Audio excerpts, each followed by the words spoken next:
Blakely has served in different capacities under a succession of presidential administrations, has guided government policy on urban planning, and is a widely cited academic.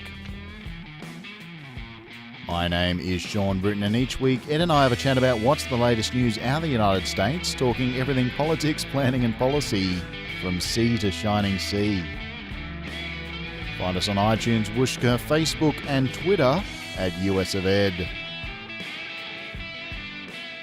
Ed, the government shutdown was a bit of a flash in the pan. America did stall for a bit, but it's back up and running again. Last week, you said the Democrats were on the side of the angels and should go ahead with the shutdown. What's the strategy they've used, and were they in the right? They blinked. And they didn't need to. So they lost a few of their hard left people. And they gained probably a few Republicans, so it's a 50-50 thing for them. The Republicans are in a difficult position because they're the ones saying 85% of the people want DACA, which is the so-called illegal immigrants. So now they've got to come up with a program that delivers that. And Schumer's saying, you can build a wall if you want. I think they could care less about the wall. Obama had already built a third of it, so go for it. And you fight your own Republican friends who need those workers in the fields about this wall. We're just going to stand back and watch that happen. The long game is this: November 2018. The Republicans want to have a program that they can put before the people. They're stumbling. What's it going to be? They've done the tax cuts. They can't say they're going to change Obamacare. People are angry with where that is now. So where do they go? Well, a lot of them will just get out of town. I think we're going to see a lot more Republicans leaving office. The Democrats, on the other hand, better come up with something. Because if DACA goes through, what else do they have to offer? And they can't just be against Trump. So we have a situation where the Democrats are hoping to win by the Republicans losing. As Napoleon said, never charge your enemy while they're in disarray. Let them defeat themselves. And I think that's what the Democrats are going to try to do. In this sort of short game at the moment, following the shutdown, reports are saying White House Republicans have two objectives. That is, keep Trump away from Twitter and keep him away from Minority Leader Chuck Schumer. Are the grown-ups trying to take charge, or what's happening? No, I think they're just trying to keep things better balanced. If he goes more on Twitter, he's making a very bad case for himself when he goes before Mueller, because he will not remember what he said. Mueller has it all. This business about him being under oath or not under oath, Hillary wasn't under oath. You can't lie to the FBI. When you talk to the FBI, you're under oath automatically. So this is another canard they're throwing up. And so Mueller is saying, no, you're not under oath. But let me remind you that if you lied to the FBI, it's the same thing. You go to jail. Can he be in any conversation with anyone for 3 or 4 hours and not tell a lie? I don't think that's possible. We haven't seen it yet, but we'll see it in the future. He surprised his lawyers by saying yesterday that he would have an interview with Mueller. And then he kind of backtracked. He said, well, I have to talk to my lawyers. Too late now. When you submitted yourself to an interview, it's over. And the courts have already said, when Nixon said he wasn't going to do that, you must. Mueller doesn't need a subpoena. He has the full authority. So Mueller's going to have a lot of tough questions about how he is attempting to obstruct justice. The most recent obstructions are with the FBI, calling the new FBI director and asking him to fire the deputy. That is obstruction of justice. Does the man have no brains? So what will this mean? Certainly he will be up for obstruction of justice. The Democrats would probably like to keep him there, at least until November 2018. So impeachment They just want to keep him on his heels, and he will dig a bigger and bigger and bigger and bigger hole. That's what the Democrats are playing on. Of course, when we talk about obstruction in the FBI right now, there were reports this week that before he appointed him as acting FBI chief, Andrew McCabe, Trump did ask Andrew McCabe how he voted in the 2016 election. Now, McCabe apparently said he didn't vote at all, but this is being seen once again as Trump kind of trying to angle a oath of loyalty out of a public servant, as if he's sort of the CEO of a company rather than the President of the United States. Well, that's an illegal act.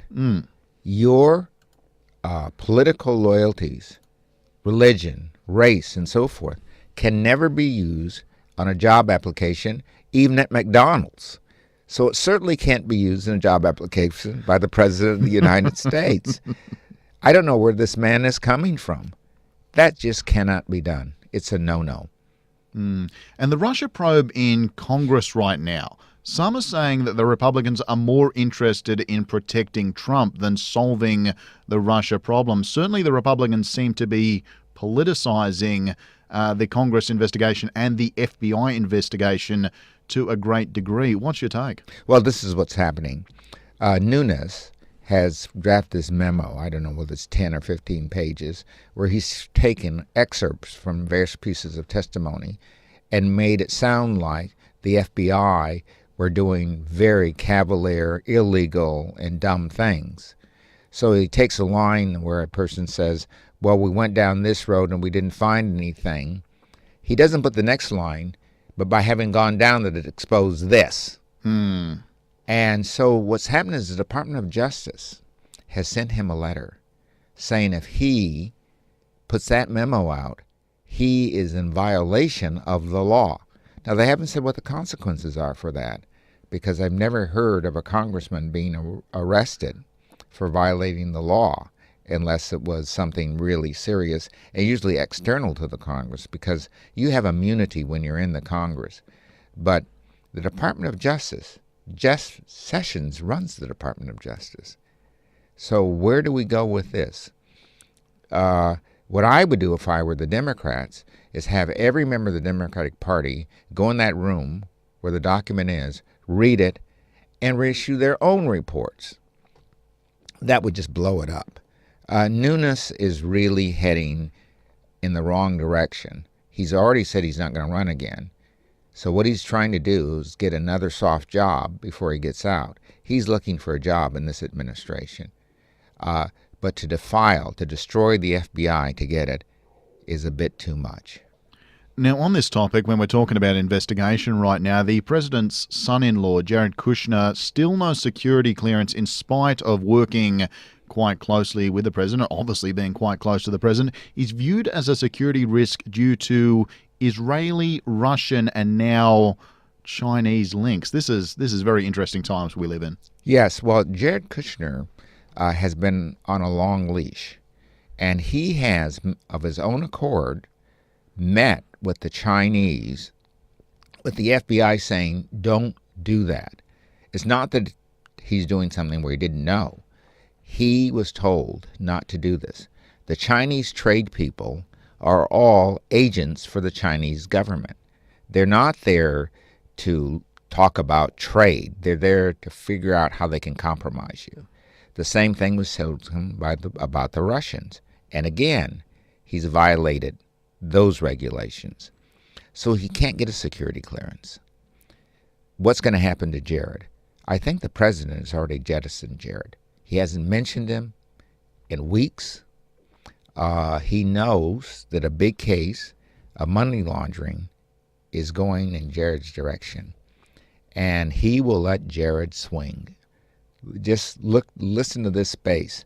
I would say by June, Jared will be before a court, not a federal court, a state court, under money laundering and other crimes against international, espionage, trade, etc., and the president will let him fall.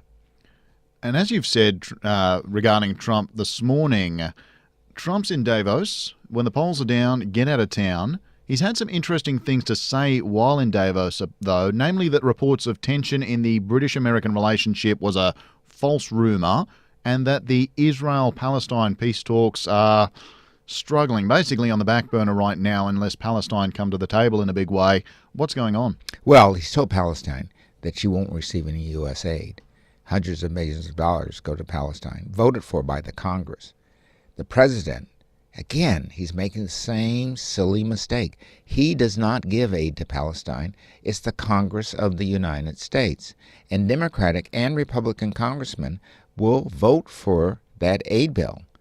And he has no course of action. His trade minister has no course of action but to deliver that, unless he wants to veto the entire foreign policy.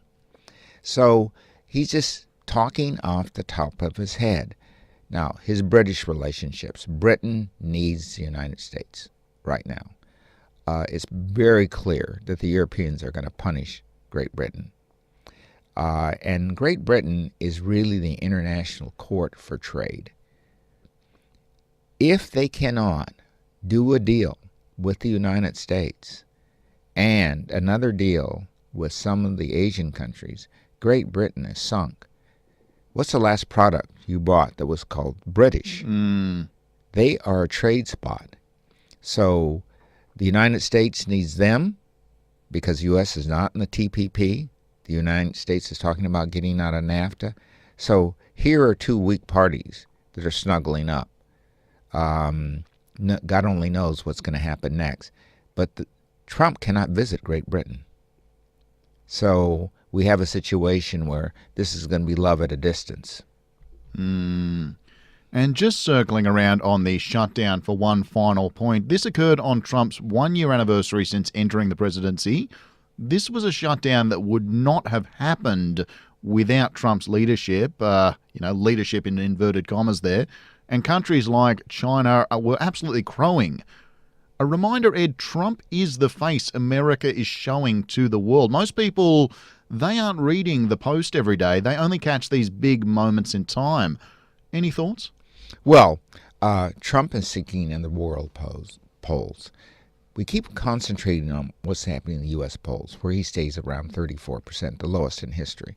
But in the world polls, and that is with the world governments, he's much lower than that. This poses a huge risk to the United States in several ways. One of them that people don't think about is some of those people from other countries are acting as undercover agents for the United States, giving the United States information. If that flow of information stops, the United States is in very grave trouble.